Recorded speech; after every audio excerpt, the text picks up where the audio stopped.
Bonjour Éric Zemmour, Bonjour. bienvenue à la grande interview Merci sur à vous. CNews et Europe 1. Vous êtes le président de Reconquête, il y a beaucoup de sujets de fond à évoquer avec vous ce matin, des sujets qui engagent l'avenir de notre pays. Mais tout d'abord, l'actualité, Éric Zemmour, ce sont les activistes du bateau pour Gaza, dont l'eurodéputé Rima Hassan, bateau, je le rappelle, arraisonné par la marine israélienne. Les occupants ont été transférés cette nuit à l'aéroport de Tel Aviv pour être expulsés. Mais on a appris ce matin, ce sont les informations d'Europe 1, que Rima Hassan refuserait d'être expulsée. Elle ne signerait pas les papiers. Dans le même temps, Jean-Luc Mélenchon a appelé à une manifestation, un rassemblement hier, rassemblement au cours duquel une journaliste de France Info a été insultée, agressée, qualifiée de facho. La question est celle-ci. Que recherchent Jean-Luc Mélenchon et Rima Hassan? Vous savez, c'est assez simple à comprendre. Je distinguerais Rima Hassan de Jean-Luc Mélenchon, même si leur combat est évidemment commun. Rima Hassan est une activiste pro-palestinienne. Apparemment, c'est le seul sujet qui l'intéresse dans la vie. Je ne vois pas, d'ailleurs, pourquoi elle a demandé la nationalité française. Qu'est-ce qu'elle a de commun avec le peuple français dont elle se moque comme de son dernier kéfier?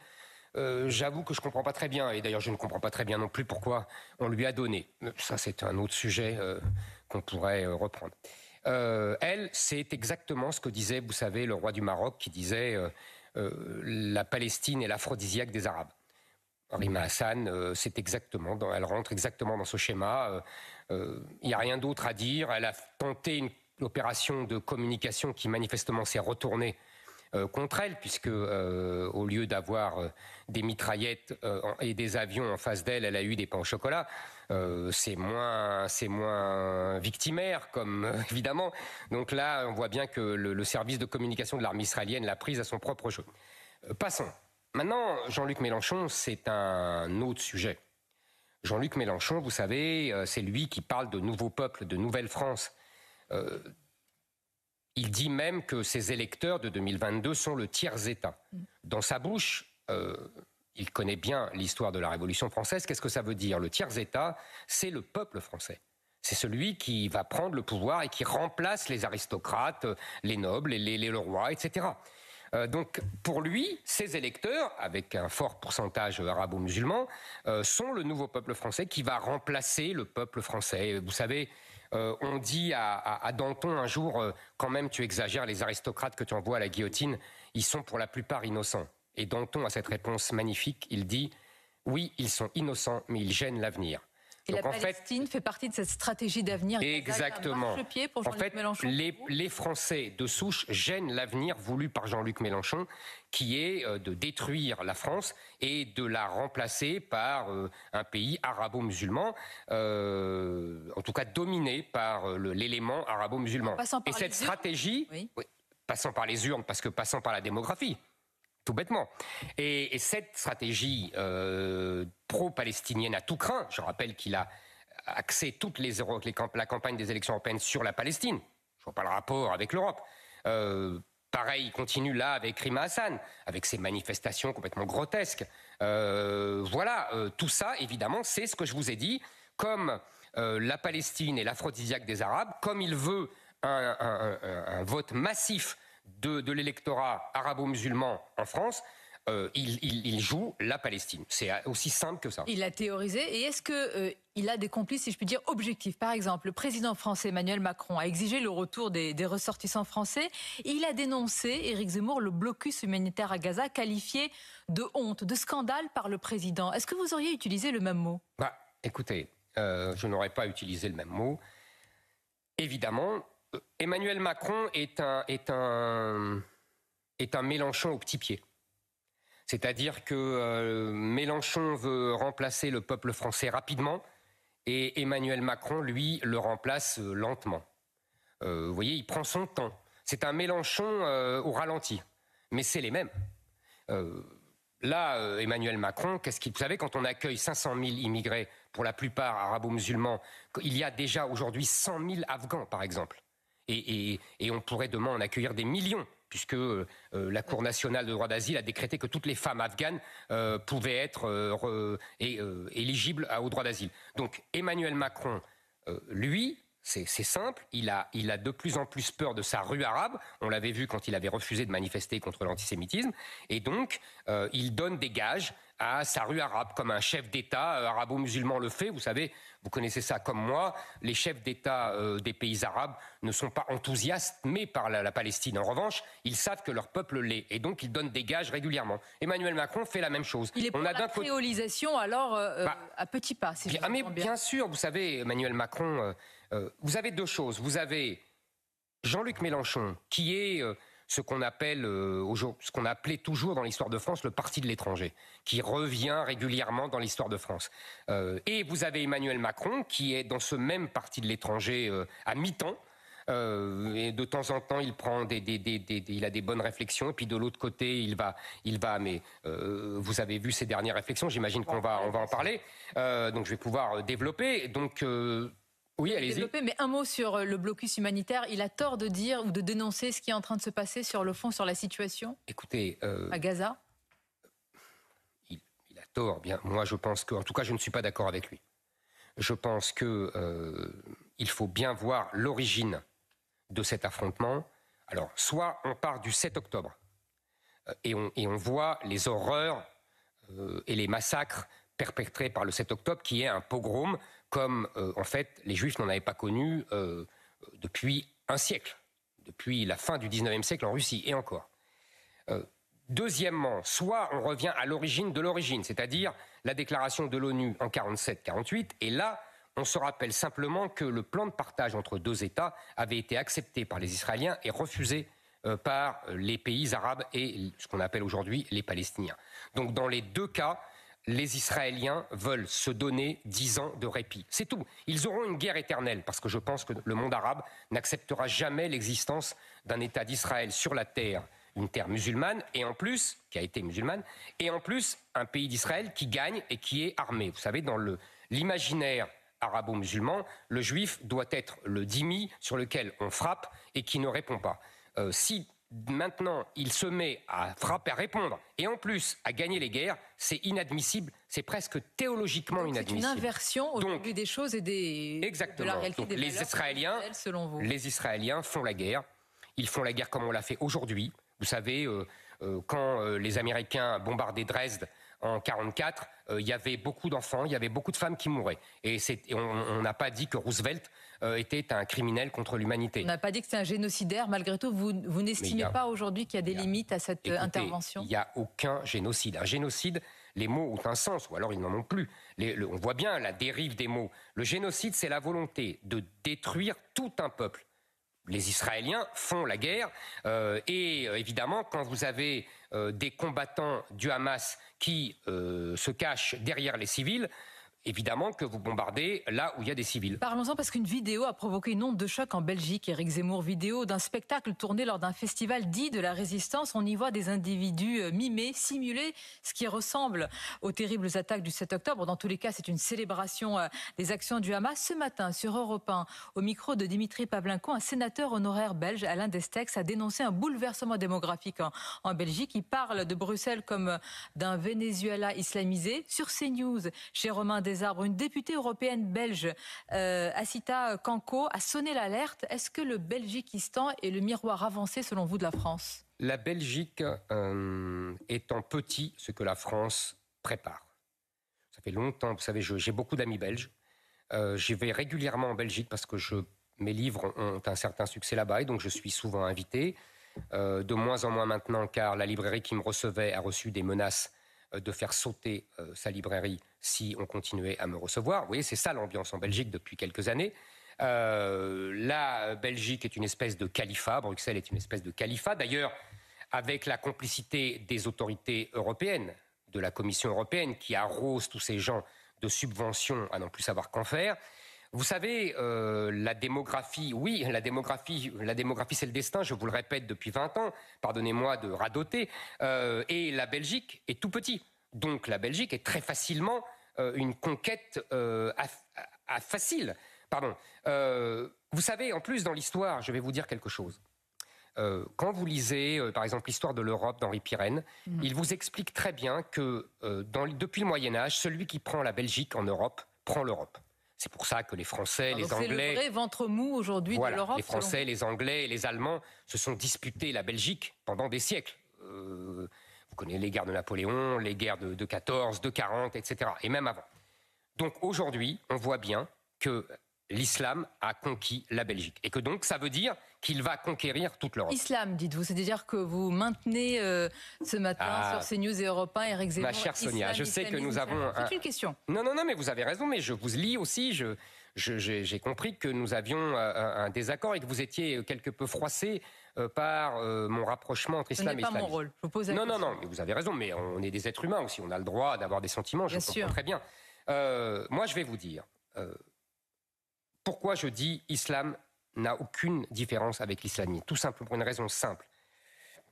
Les islamistes ont un texte auquel ils se réfèrent, le Coran. C'est le même Coran que l'islam. C'est exactement le même, il n'y a pas de différence. C'est ce texte qui, évidemment, refuse la liberté individuelle, soumission, islam veut dire soumission. C'est ce texte qui refuse l'égalité. L'égalité, on parle toujours de l'égalité entre hommes et femmes, mais il y a aussi l'égalité entre les musulmans et les infidèles. Et c'est ce texte qui ne connaît que la fraternité entre les musulmans et non pas avec les autres, même s'ils sont ses compatriotes. Donc l'islam, c'est l'islamisme, c'est la même chose. En revanche, chère Sonia, je distingue entre l'islam et les musulmans. Je veux dire par là que les musulmans, et c'est ce que je leur demande aux musulmans français, encore une fois aux Français de confession musulmane. Je ne veux pas réformer l'islam, je n'ai pas cette ambition planétaire. Je ne suis pas Luther, vous voyez, je ne suis pas le Luther de l'islam, sûrement pas. En revanche, je leur dis, en 1789, j'ai l'habitude de dire l'islam n'est pas compatible avec la République, mais le judaïsme n'était pas compatible avec la République. Et les révolutionnaires, puis Napoléon, ont exigé des Juifs des efforts qu'ils fassent pour rendre compatible leur religion. Et ça s'est fait à marche forcée. À marche forcée, et d'ailleurs, certains rabbins le reprochent encore aujourd'hui à Napoléon. Éric Zemmour, si islam et islamisme est la même chose, une question toute simple. Pourquoi alors les premiers à avoir interdit une branche de l'islamisme, les frères musulmans, sont des pays arabes et musulmans? Je vais vous dire pourquoi. C'est très simple. Les frères musulmans veulent... Vous savez, en islam, il y a toujours, dans toute l'histoire de l'islam, depuis le 7e siècle, il y a des combats internes. On a même... Les théologiens islamiques ont même théoriser ça en fitna. Ils appellent ça la fitna. Et c'est ce qu'ils veulent conjurer tout le temps. Ils rêvent de l'unité. Mais il y a toujours des conflits. Et pourquoi il y a des conflits? Parce qu'il y a toujours des plus musulmans que les autres, qui exigent des musulmans qu'ils se conforment aux règles. C'est bien qu'il y a des nuances. Donc un islam radical, politique, parmi les gens. Non, chère Sonia, non, il n'y a pas de nuances théoriques. Il y a des nuances dans la vie. Oui, évidemment, parce qu'il y a des gens qui se trouvent insupportables, ce système totalitaire qu'est l'islam, qui enrégimente les individus et qui les met sous le contrôle d'une communauté qu'on appelle la Oumma et qui exige. Il y en a certains qui trouvent insupportable de tuer les homosexuels ou les apostats. Il y a certains qui trouvent insupportable d'enfermer les femmes. Oui, mais sauf que ceux-là sont tués ou menacés ou persécutés par les autres. En plus, les frères musulmans voulaient renverser le pouvoir. Donc les gens protègent leur pouvoir et leur prébande. Mais, et c'est pour ça quand j'entends par exemple Marine Le Pen ou Jordan Bardella dire qu'il faut prendre exemple sur l'Égypte, ça me fait sourire. Ou la Jordanie. Pourquoi? Pourquoi? Parce que ces pays-là, vous avez raison Sonia, interdisent les frères musulmans. Mais dans leur constitution, l'islam est religion d'État. Les femmes sont toutes voilées. Les apostats sont menacés de mort, il n'y a pas de changement. Les homosexuels se tairent, etc., etc. Donc, la vie est régie par l'islam, mais les frères musulmans sont interdits. Les frères musulmans, vous savez, ils datent de 1928. L'islam existe depuis le 7e siècle. Entre le 7e siècle et 1928, l'islam a vécu. Les frères musulmans ne font que reprendre les règles élémentaires de l'islam qu'ils veulent faire appliquer de force, comme ils ont toujours fait, ce qu'ils sont déjà. Donc c'est uniquement une histoire de pouvoir, de prébande, d'avantages, c'est tout. Mais les sociétés islamiques sont islamiques. Je me souviens ce matin que vous parlez à ces Français, et vous ne les confondez pas à ces Français musulmans qui combattent l'islamisme. On peut citer Boualem Sansal, Kamel Daoud et tant d'autres. Boualem Sansal est un ami, et Kamel Daoud, je le connais un peu. Évidemment que ces gens-là, justement, d'ailleurs, sont menacés par les islamistes. Et vous voyez bien qu'ils ne peuvent vivre que dans un pays non musulman. Ce n'est pas un hasard. En Algérie, ce n'est pas les frères musulmans qui gouvernent. Et pourtant, Boualem Sansal a été enfermé. C'est une phrase, on passe à la politique strictement nationale et même politicienne, Éric Zemmour, qui a déclenché une avalanche de réactions. Elle a été dite d'ailleurs au moment des 1 an de la dissolution. Certains préfèrent pendant ce temps-là brainwasher sur l'invasion du pays et les derniers faits divers, alors qu'une grande partie, si ce n'est l'écrasante majorité de la France, s'interroge, s'inquiète sur les violences et les scènes d'émeutes après la victoire du PSG. De quoi cette phrase, selon vous, est-elle le révélateur ? De plusieurs choses. D'abord, je note que Emmanuel Macron est passé en une semaine de bien jouer frère à brainwasher. Vous savez, vous me connaissez, le langage a pour moi une importance, il est très révélateur. Et là, comme par hasard, Emmanuel Macron a utilisé le langage de nos deux colonisateurs, si j'ose dire, c'est-à-dire la colonisation mondialiste, brainwasher, et la colonisation islamique, ce langage des racailles de la banlieue, qui s'appellent tous frères, d'ailleurs, c'est normal. Mondialiste et islamiste dans la main pour... Mais oui, il y a une alliance, pour l'instant, entre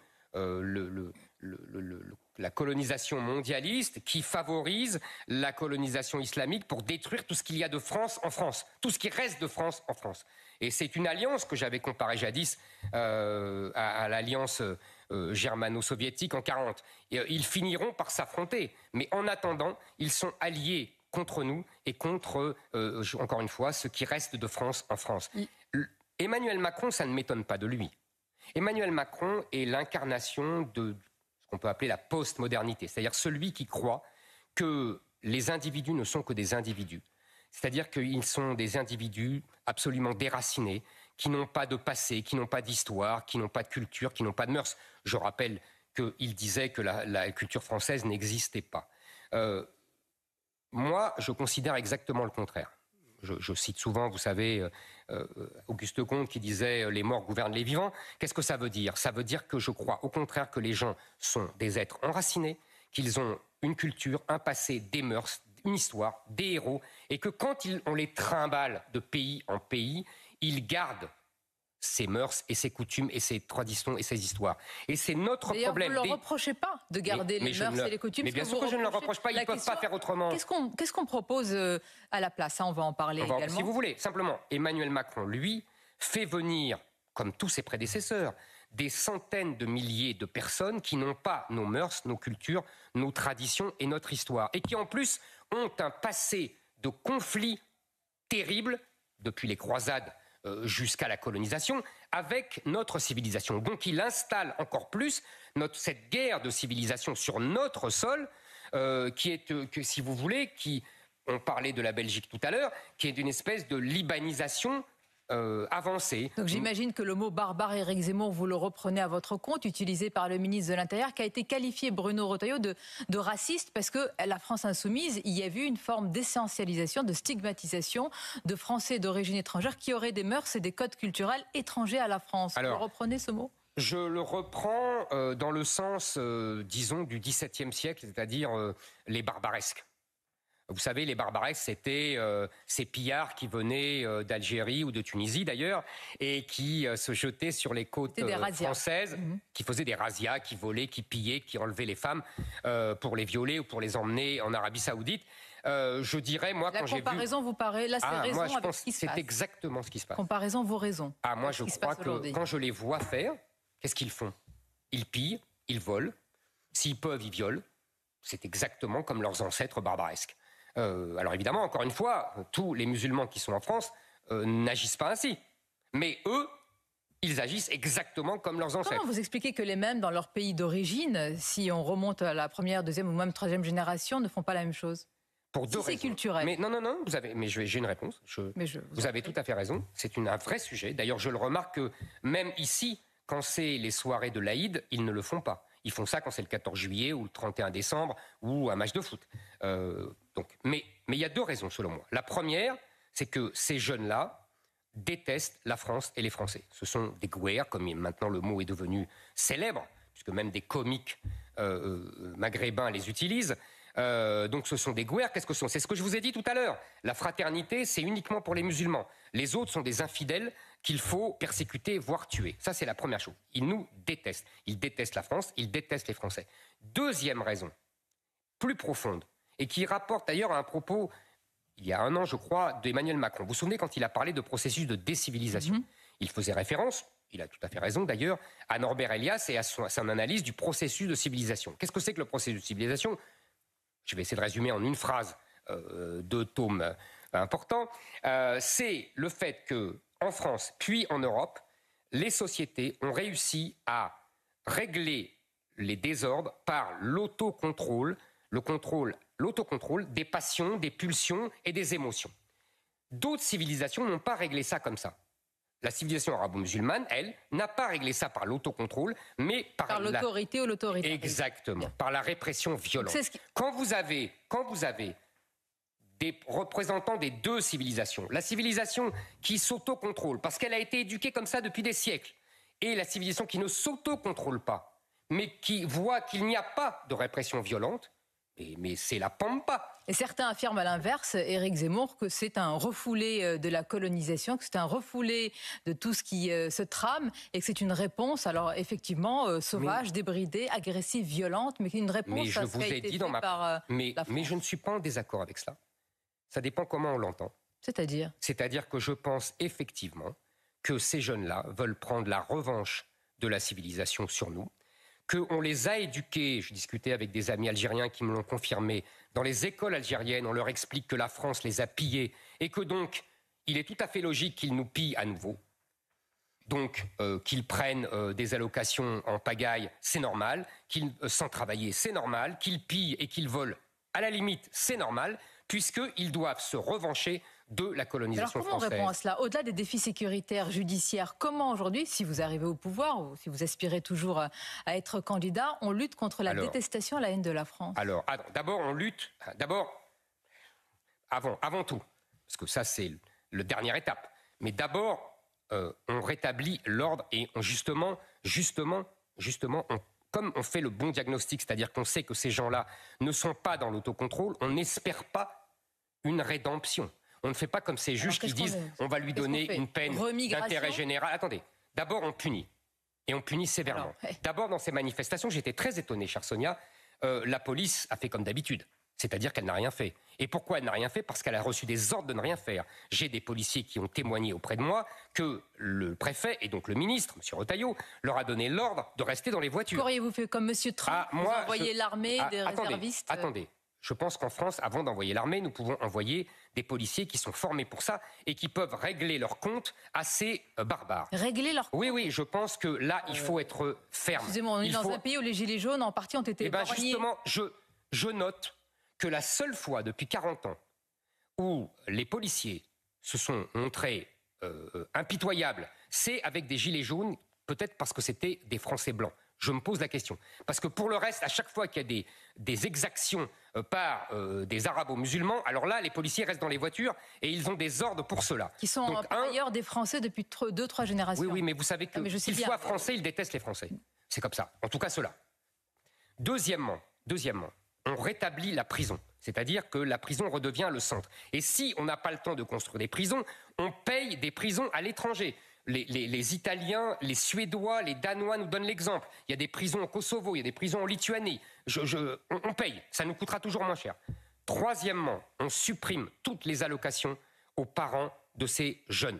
J'ai remarqué sur vos images que le jeune qui avait fait exploser un abribus avait 15 ans. Je me suis interrogé pendant 30 secondes et je me suis rappelé ce que je faisais à 15 ans à 23 heures. Je vous assure qu'à 15 ans, à 23 heures, j'étais à la maison.